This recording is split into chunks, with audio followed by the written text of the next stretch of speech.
Matthieu 5, 37 et dans Jacques 5. Bonsoir, bonjour, ça dépend de l'heure à laquelle vous nous suivez ou bien de l'endroit où vous vous trouvez. Nous allons continuer notre série d'enseignements sur que votre oui soit oui. Nous rappelons toujours, nous l'avons tiré de Matthieu 5, 37 où le Seigneur Jésus dit que votre parole soit oui, oui, non, non. Ce qu'on y ajoute vient du malin. Et l'apôtre Jacques, dans Jacques 5, 12, dit que votre oui soit oui, que votre non soit non. Et nous sommes en train de tirer 15 principes de ce texte. La séance passée, nous avons tiré le 8e et le 9e principe, que je m'en vais d'ailleurs tout à l'heure vous rappeler. Le 8e principe, nous avons dit quoi? Nous avons dit tout oui à une chose doit être soutenu par un non à plusieurs autres choses. Entendez par là des choses incompatibles. C'est la loi de la cohérence. Il faut être cohérent avec son oui. On a déjà dit oui à quelque chose. Alors c'est oui à quelque chose doit être soutenu par un non à plusieurs autres choses qui sont incompatibles à votre oui à la chose première.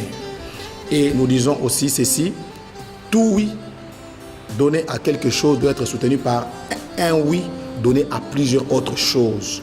Les choses qui sont compatibles avec le oui à la première chose. Nous avons dit par exemple l'effet d'avoir donné sa vie à Jésus. Quand tu as dit oui à Jésus, ça suppose que tu dois aller à l'église. Tu dois soutenir ton oui que tu avais dit à Jésus.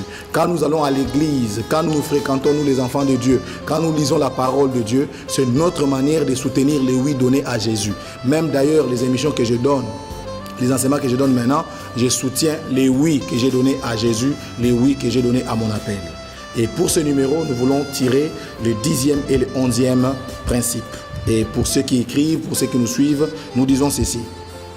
Tout oui ou tout non prononcé en retard préjudicie toujours celui qui les dit, surtout quand c'est à un supérieur qu'on doit les dire.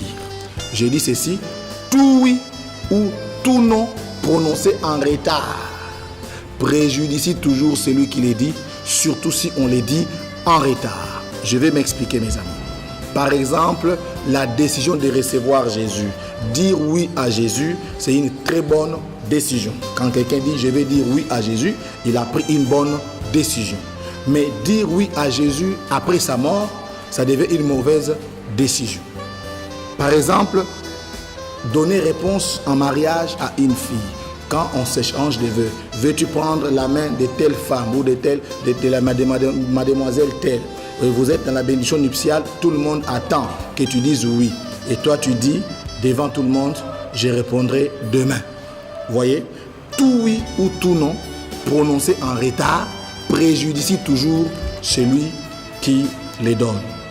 Et 11e principe, souvent les oui et les non qu'on donne en retard profitent aux manipulateurs et aux rusés.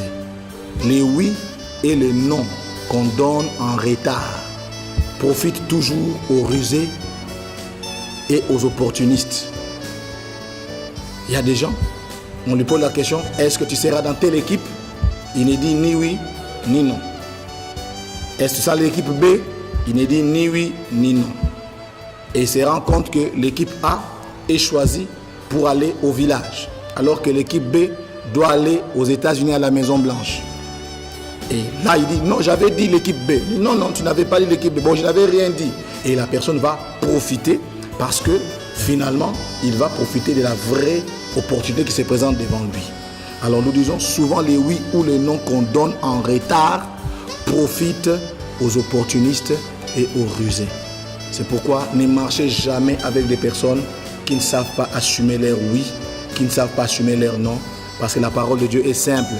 Si tu n'es ni chaud, ni froid, je te vomirai. Dieu aime des gens qui sont en mesure d'assumer leur oui. Vaut mieux être haï pour ce qu'on est que d'être aimé pour ce qu'on n'est pas. Que Dieu vous bénisse.